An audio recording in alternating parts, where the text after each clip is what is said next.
So about 3 days ago, something happened that I really didn't expect. The United States opened up the UFO files. I'm not talking about a leak or a whistleblower going rogue. It was the official website of the Department of War. They went live with 161 never-seen-before files. Declassified, no security clearance needed. Anyone can go look at them right now. There's videos, photographs, military memos, astronaut transcripts, FBI reports going back to the 1940s. And in that release, there's a photograph from 1972. Taken from the surface of the moon, and in the lunar sky above the horizon there are 3 dots arranged in a triangle formation. The government's own preliminary analysis says that the image feature is potentially the result of a physical object in the scene. A physical object above the moon in an officially released government UAP file. I went through the full release, so you don't have to. Here's what's actually in there. Back in February, President Trump issued a directive ordering federal agencies to find and release all government files related to UAP and extraterrestrial life. What came out May 8th is called Pursuit, the Presidential Unsealing and Reporting System for UAP encounters. And this first batch is just the beginning.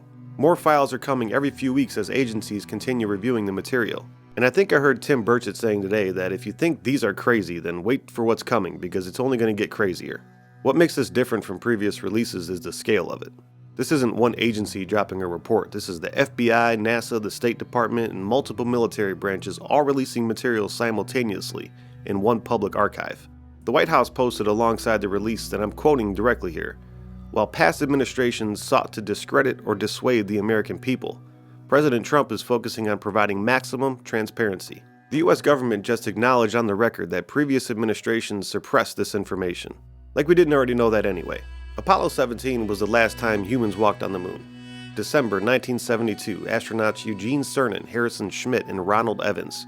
In the release there's a file labeled NASA, UAP VM6. It's a photograph taken from the lunar surface.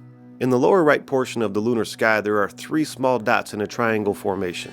They're clearly visible when you zoom in. Here's what the Department of War actually said about it. They opened a formal investigation into the photograph. They obtained the original film from NASA, meaning that they went back to the primary source rather than working from copies.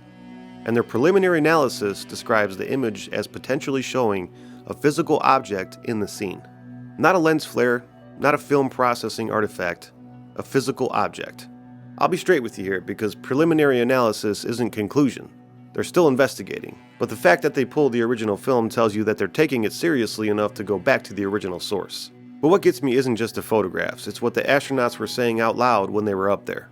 The transcripts in the release are the part that a lot of people aren't really paying attention to. Since then, we have dubbed a tape off the master tape here in the control center, and we are now prepared to play it for you. It contains references to sighting not only some particles, but as well as an unidentified object, plus the booster. Here's that tape. We'll play it for you now. Gemini 7 here, Houston, out of your 8. Loud and clear. 7, go ahead. Bogey at 10 o'clock high.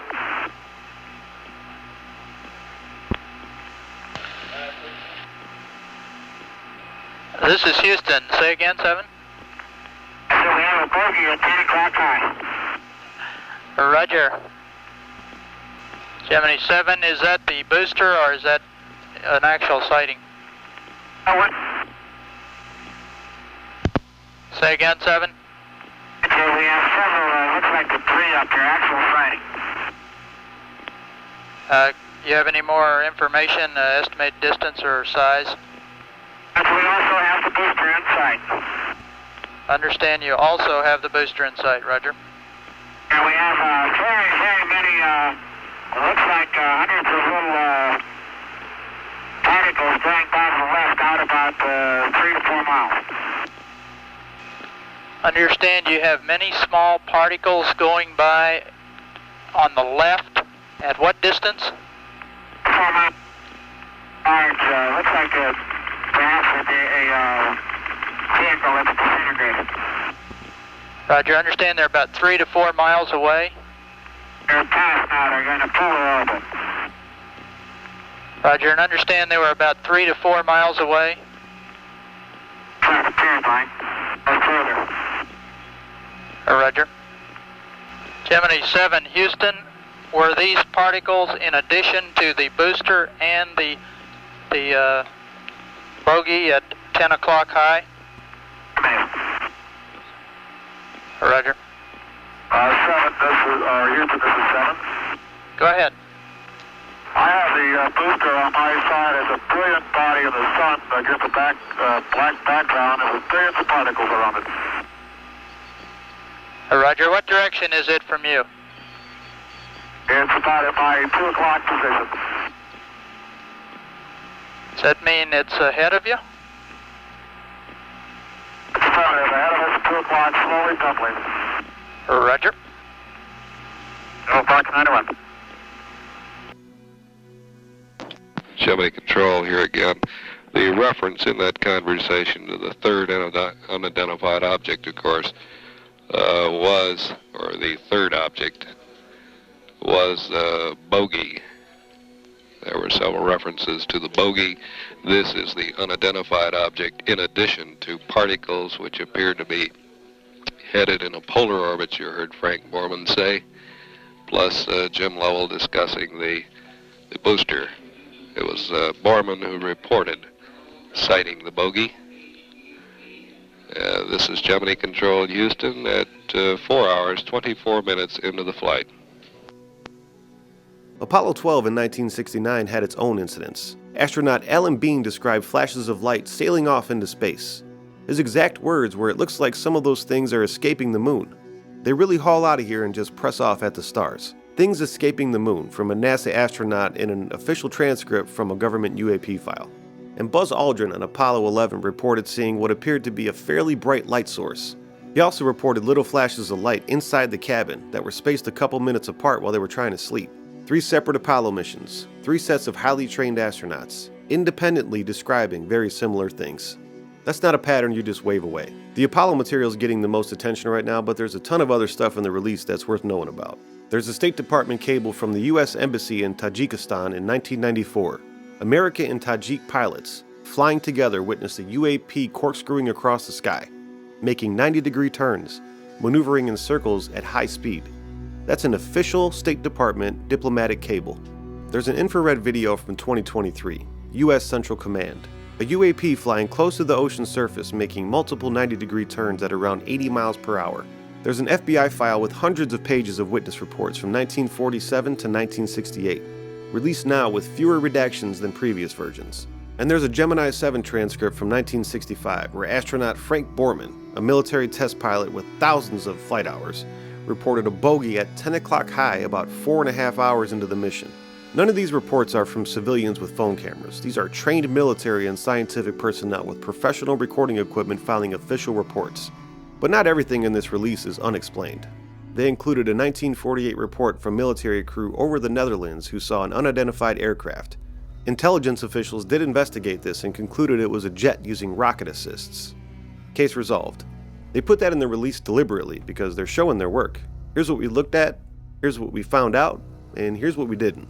The Pentagon website has a disclaimer on there saying that the language in these memos reflects the subjective interpretation of the person who filed the report and shouldn't be read as definitive conclusion about what happened. That's careful language. I think they're managing expectations, and I understand why. But here's what they can't walk back. They opened a formal investigation into the Apollo 17 photograph. They pulled the original film from NASA. Their preliminary analysis used the phrase physical object in the scene, and they said the results will be released publicly when completed. And for that last part, I'm very hopeful because they committed to releasing those findings publicly. Whatever they find when that analysis is done, we're going to know about it. So here's my honest read on this release. The files are real, the photographs are real, the transcripts are real. You can go to war.gov/UFO right now and download the Apollo 17 photograph yourself. Zoom into the lower right corner and the 3 dots are right there. But what those dots are and why they're there is unclear, so I think pretending otherwise would be doing you a disservice. There's 2 reasonable ways to look at this. One is that this is the beginning of something, and that the rolling releases over the coming weeks will progressively be more significant, that the Apollo 17 photograph investigation will produce a finding that actually changes the conversation, that we're at the start of a disclosure process that eventually leads somewhere real. The other option is that this is a careful release of the least sensitive material, that the files describing recovered non-human craft, the programs the whistleblowers testified about, The things that would genuinely append what we understand about our place in the universe, those are still locked away. And what came out May 8th is just the portion they're comfortable with the public seeing. And honestly, both of those could be true at the same time. But the fact is that 5 years ago, none of this was public knowledge at all. 2 years ago, it was congressional testimony from whistleblowers. Now it's the US government opening a formal investigation into a photograph of the moon and committing to release the findings publicly. That's a different conversation than we've ever had before. Whether it goes all the way to the answer, I don't know, but I'll be here for when the release comes out.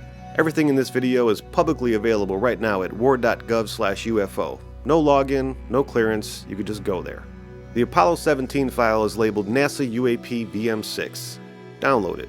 Zoom into the lower right section of the lunar sky. The triangular formation of the 3 dots is right there in the photograph taken from the surface of the moon in 1972. There's more files coming every few weeks, and I keep hearing Tim Burchett talking about this. As I stated earlier, he said the stuff that we're seeing now isn't even half of it. He said the stuff that's coming is going to knock your socks off. If there's anything else super interesting that comes out of this stuff, I'll cover it, so subscribe so you don't miss it, and drop a comment. What do you think's in that photograph? 3 dots in a triangular formation above the moon in an official government UAP file. What's your honest read on that? As always, thank you so much for watching. I really do appreciate your time. Please subscribe if you haven't already done so, like, and drop that comment. What do you think's in that photograph? And do you think going forward they're going to start cherry picking the stuff that they actually let us see?